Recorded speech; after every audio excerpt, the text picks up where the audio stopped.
Hello everyone, Skirk just got drip marketed by Hoyoverse, and although this is just a normal drip marketing like we always get with every single character, we already have quite a bit of lore hints to speculate on and go through, which is a very nice sign to what is to come when this character actually releases. We've got a lot to discuss, so I'm gonna keep it precise and concise. Let us begin with the fact that Skirk is introduced by Surtalogy the Foul and Vederfolnir. Vederfolnir in this conversation says, "Sin infests the firmament, calamity unfurls across the universe. You are free, and none now may prescribe you. Yet your destiny remains bound to that of this world. Indeed, you shall send your disciple here in the near future." What? Me? A student? Such misfortune. For them, I mean, whenever they show up. So the second guy is Surtalogy the Foul. If you want to know my thoughts on Surtalogy, since right now in this video I'm going to be focusing on Skirk, then all you have to do is stay tuned and wait a few hours after this video because I've got a massive lore theory, proper one, coming out soon.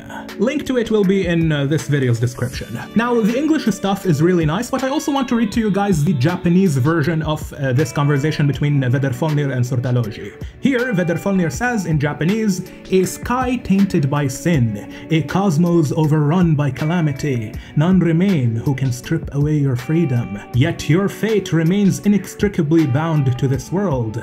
As but one example, in the near future you will send a disciple here." Then Surtalogy says in Japanese, "Oh, I would take an apprentice. That's grim news indeed, for the poor fool who will meet me someday." I want to highlight the Japanese version because although the overall message is the same, there is a slight shift in tone that gives us a bit more to go over. Vederfolnir, of course, says that the entire cosmos, so I'm gonna assume the Hoyoverse or a very large chunk of the Hoyoverse, is being overrun by calamity. Here, the only calamity I can think of is going to be the Abyss in Genshin. This semi-confirms a suspicion I have had ever since Mavuika said that the Abyss remains across many different worlds in the universe, which when I say universe in this case I'm referring to the Hoyoverse. That's Zenless Zone Zero, Honkai Impact 3rd, Genshin Impact, Star Rail, all of those games combined. Mavuika tells the Traveler that the Abyss remains very strong across many different worlds, even though it was just eradicated from Natlan recently. And Vederfolnir here kinda supports this suspicion of mine, which is the fact that the Abyss seems to be being built up as a very, very dangerous enemy later down the line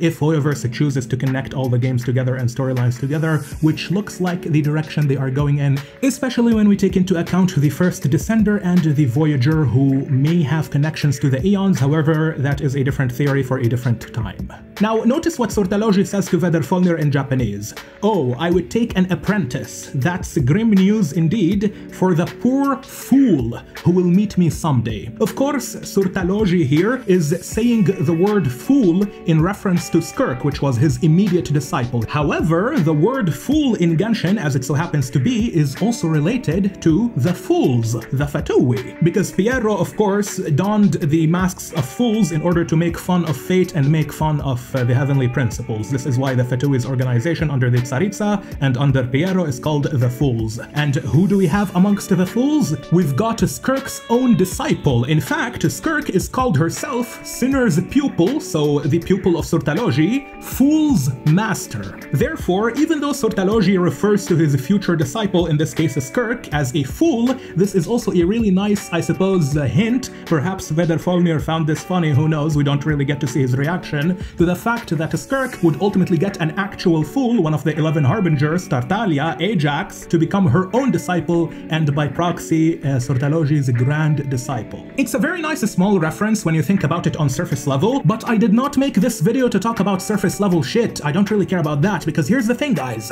Ajax, the Fool, is only one of the Ajaxes in Tevat's history. If we go back in time to the era of the Golden City in the First Civilization, we had Ajax the Hero. And Ajax the Hero was possessed, or at least inhabited, by the Voyager. And the Voyager herself is the most likely candidate for the second Descender. Even if she is not, at the very least, she is a massive character in Genshin's lore who is closely tied to the first Angel. Finale of the Deep Galleries tells us that Surtalogy is currently looking for the Voyager who inhabited Ajax the Hero, and Ajax the Fool, who is the disciple of Skirk, is currently more or less under the control of Surtalogy, because remember, Surtalogy owns the all-devouring narwhal as a pet, and the all-devouring narwhal is the constellation of Tartaglia, the embodiment of his fate, since constellations represent fate on Teyvat. So in my opinion, it seems like Surtalogy, and perhaps Vedder Folnir is also on this whole thing. I suppose he might be working with Surtalogy, maybe not. That's not the point though. The main thing is that Surtalogy appears to be gathering pieces to the puzzle. He is looking for the Voyager. He sent a Skirk to find the Voyager, and instead of the Voyager, Skirk found Ajax the Fool, not Ajax the Hero, the young one, when he was 14 years old. She took him as her own disciple, and Tartaglia's constellation, which is Ajax the Fool's constellation, is now Surtalogy's pet, which indicates to some degree that Surtalogy is somewhat satisfied with having Ajax the Fool kinda on his side through the proxy of Skirk. Now the big question is that we all have to ask, if Surtalogy is looking for the Voyager who inhabited Ajax the Hero, and Ajax the Hero married the first angel, and those two may have started the nation of Kandria, very high chance, since Ajax the Hero had star-shaped pupils in his eyes, and that is a very distinctive feature of many Kandrians. If Surtalogy is looking for this Voyager, and he already has the spiritual successor of Ajax the Hero in the form of Ajax the Fool, at least the two seem to share similar fates, since their stories parallel very strongly, then we have to ask, what is Surtalogy trying to do if he gets both the Voyager and Ajax together at the same time? And the answer to that question is found in the video that you're gonna have to watch. Link is going to be in the description. Now let's move to another topic, which is Skirk's vision. It is called the Seven Shifting Serpent Cryo. Now, we have had many characters in the past who do not use visions straight up. Mavwika is a very recent one who does not use a vision, since she is the Pyro Archon, and therefore not only has the Pyronosis, but control over fire is natural to her as a god, at least a human god. The same is true for Zhongli, the same is true for Raiden, Barbetos, and, well, Furina is not an Archon. Neuvillette has the Ancient Dragon Authority in its entirety, which is the absolute control over an element. However, Skirk has a new type of elemental medium, I guess, which is called the Seven Shifting Serpent. So, where do we see serpents in Genshin Impact? There is one very obvious example, which is the Gnostic Chorus, and it follows a hymn called the Hymn of the Pearl, where an evil serpent steals the king's divine pearl and takes it to the bottom of the sea. Of course, the sea is very important in Genshin because it represents the Sea of Stars metaphorically in Kandria. And the Abyss itself is also likened to the sea in many occasions. So onto that, we've got two types of visions. We've got conventional visions given by the Archons and Ancient Dragons now, since Neuvillette also gives visions, and we have delusions, which is a manufactured vision made by humans from the remains of gods like Orobashi. We see this in Inazuma in the Delusion Factory with the Scaramouche and Signora. If the Archons can give visions through the elemental authorities they have, the ones given to them by Celestia, and Neuvillette can also grant visions, as we have seen him do with Furina, where once her ambition reached his heart in her story quest, he decided to divulge a small piece of himself to her in the form of a vision, and we can see that his vision, the one Furina got from him, is unique from the ones that Focalors used to give, since his vision is not only capable of controlling both Numa and Usia energies, but also it has dragon claws around it, which is quite cute if I would say so myself, since he gave it to Furina, and we have to remember that Focalors, who created Furina, gave the elemental authority of the ancient dragons back to Neuvillette. Then Neuvillette completed the cycle by returning some of his elemental power to Focalors as a human creation. So in this case, if we consider the vision that Furina got from Neuvillette as a small pearl that Neuvillette gave Furina, and Neuvillette is an ancient dragon sovereign, then in this case, the Seven Shifting Serpent, Cryo, which is the elemental mastery of Skirk, might actually be given to her by some kind of serpent god related to the Abyss. And that serpent god itself may or may not be connected to the black serpent we see in the Gnostic Chorus, since it wraps itself around a pearl and then it drops a bunch of poison on the pearl from its mouth. You have to keep in mind that in Genshin Impact, serpents and dragons are likened to each other, especially in the lore of Inazuma. There is an entire book about serpents and dragons being likened and compared to each other. Of course, in real-world mythology, most of the time serpents are just dogshit dragons, and in some cases they are actually like straight up directly compared to dragons, where the two species are kin. But the point is that the precedent is there for us to at least see the serpent who gives these visions, if it exists, novelists as being comparable to the dragons and archons who give their own visions. Now, do we have evidence for the existence of such a serpent god? Well, yes, actually. Here's the thing. In Enkanomiya, which was a nation from the first civilization of the primordial one, they worshipped two different snakes. They had Orobashi, the coral serpent, who was a god that lost to both Morax and Beelzebul, then fell in underneath the sea into the Dark Sea, and found in Enkanomiya the Byakuyakoku in a nether realm. They worshipped him, and then they also worshipped another serpent called the cosmic serpent Ouroboros. In my opinion, Ouroboros may be connected to Istaroth, the Shade of Time, the ruler of time on Tevat, the one who I suppose made Venti. But ignoring all of that, let's completely ignore Istaroth for a moment. Ouroboros is also connected to Khaenri'ah because Ouroboros is the constellation of Dainsleif, who is the Twilight Sword, who himself will bring forth the end of the world during the Twilight of the Gods at the end of the game. And we know this thanks to the fact that Genshin Impact is based on Richard Wagner's The Ring of the Nibelung. The final cycle in that opera is called The Twilight of the Gods. Also, you have the fact that Ouroboros is likened to the figure of Jormungandr in Norse mythology, and since Ouroboros is the constellation of Dainsleif, then Dainsleif is by proxy thematically congruent with the figure of Jormungandr. Dainsleif is of course from Khaenri'ah. Khaenri'ah had a lot of connections to the Abyss, and that is important to keep in mind. So if Dainsleif's constellation is the Snake Ring, and the Snake Ring is Ouroboros, which was worshipped in Enkanomiya, and then we have the serpent found in the Battle Pass, which may be related to the Kingdom of the Heaven in Khaenri'ah, all of that can give us a very solid idea on what the seven-shifting serpent in Skirk's element may be. We also have the fact that Dainsleif's element is completely unique from anything we have seen so far, so if Dainsleif's constellation is Ouroboros and he has a completely unique power, then Skirk might also have some kind of unique power that comes with her seven-shifting serpent, because the seven-shifting serpent is not a vision, they are distinct. The seven-shifting serpent might have its own unique properties, we shall see if it does. But until we see, we have another thing to discuss regarding Sortalogy and Skirk. We have this post put out by Hoyoverse. I'm not gonna read the whole thing, but in one of the lines it says, venturing out into the universe and down into the abyss are the same.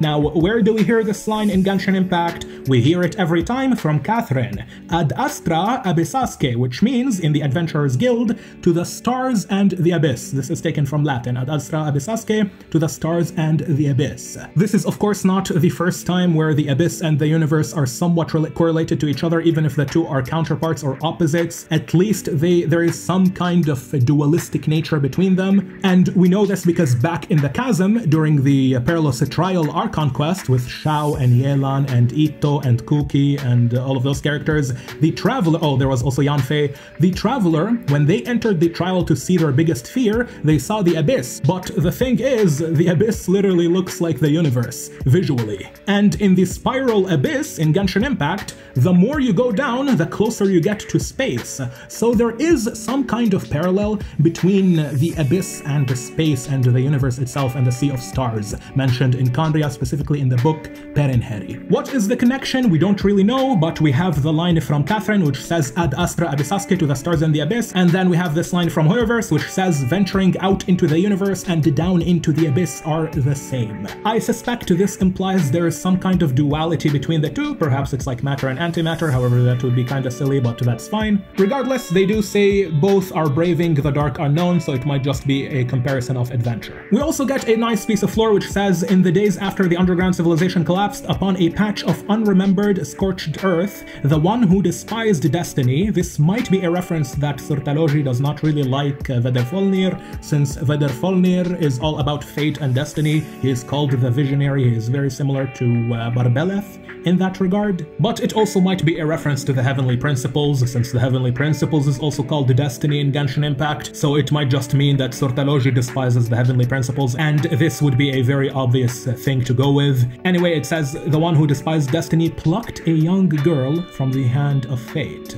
This line can be interpreted in many ways, and it might actually give us some form of information on Skirk's origins. The young girl is clearly Skirk. She was a child. Surtalogy found her, and then, well, he did not find her actually, he plucked her from the hand of fate. First of all, this tells us that Surtalogy is not just her master, but also her stepfather, since he raised her from the time she was a child. We know this because we have the line literally after this says, once she had grown up, she too saved a child ensnared by Providence. The implication here is that Surtalogy found Skirk as a very young child, or a toddler even, then he raised her as his own kid, and she, later down the line, found Ajax when he was 14 years old and took him as her disciple. When I say Ajax, of course, I'm referring to Tartaglia, Ajax the Fool. But we can also interpret this in another creative way. Now, before I continue, this is massive cope, guys, okay? This is enormous copium. It will probably turn out to be wrong, but it's also nice to know. So, when the line says, Surtalogy plucked a young girl from the hand of fate, who is Fate on Genshin? Well, we have many different hints and many different clues towards the heavenly principles. Even Kaya, during his hangout, gives us a little tease towards the fact that there is a god of fate into that. He does say not to take him seriously, however, Kaya is a very suspicious guy and I almost always try to take him seriously even when he's joking, because he is probably not joking, otherwise I wouldn't be talking about this right now. The heavenly principles is probably the god of fate in Genshin. If this line is read in sort of a literal manner, when Surtalogy plucked the young girl from the hand of fate, this line could be interpreted, as fallacious as that interpretation may be, that Surtalogy plucked Skirk from the hand of fate, hence the hand of the heavenly principles. Now, do we have any clues regarding this? Well, we kinda do. Here's the thing. Skirk is called the Void Star, that's her title. And her entire character as a design is based on a void monster, or a void, a Honkai beast in Honkai Impact 3rd, called Benaris. This character, Benaris, was a very powerful Honkai beast,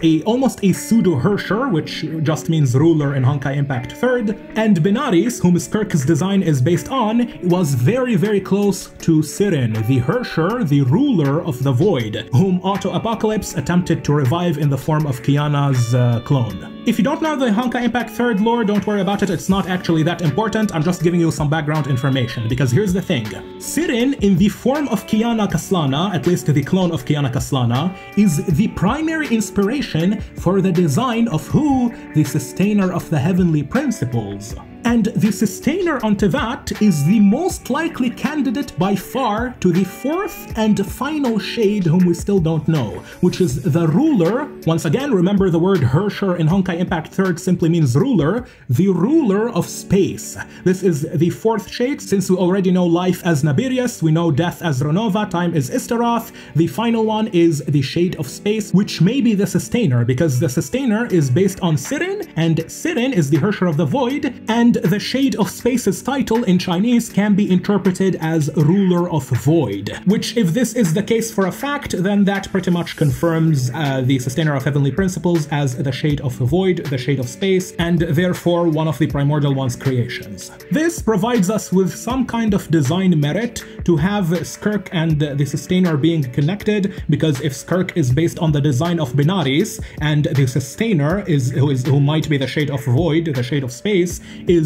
based on the design of Sirin, the Hersher and ruler of the Void in Honkai Impact 3rd, and Sirin and Benaris were friends, then this may actually lend credence to the possibility that Skirk may have quite literally been plucked by Surtalogy from the hand of the Heavenly Principles, since we have to remember the Heavenly Principles is the first descender, who is the Primordial One, and the Primordial One created the four shades. If the Primordial One created the four shades, one of whom may be the Sustainer, the Shade of Space, the Shade of Void, I wouldn't be surprised that the character whom Benaris, the friend of Sirin, who inspires the Sustainer's design, is also the child whom Surtalogy plucked from the hand of the Heavenly Principles. Of course, this is a massive, massive stretch, and even though the logic behind it is very solid, this ultimately doesn't mean anything, because even though Skirk is based on Benaris' design from Honkai, that does not by any stretch of the imagination confirm that there is a connection between her and the Sustainer by proxy of the Heavenly Principles, because the Heavenly Principles is sometimes referred to as fate and destiny in Genshin Impact, and then the Heavenly Principles created the Sustainer, and the Sustainer is based on Sirin. Like, you can see how many layers of separation, degrees of separation there is between the two ideas.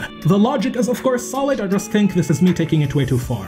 But you know what? It's a fun crack theory for you guys to think about nonetheless. If it turns out to be true, I will laugh. I've got a massive video coming out about Surtalogy and Skirk and Tartaglia, so I'm gonna have all of the thoughts that I excluded from this video over there, while also expanding on everything I said right now. And I strongly suspect that you guys are going to like it. I'm almost sure of this, the video is pretty good. So, thank you all for watching, and take care. I'll catch you in the next one.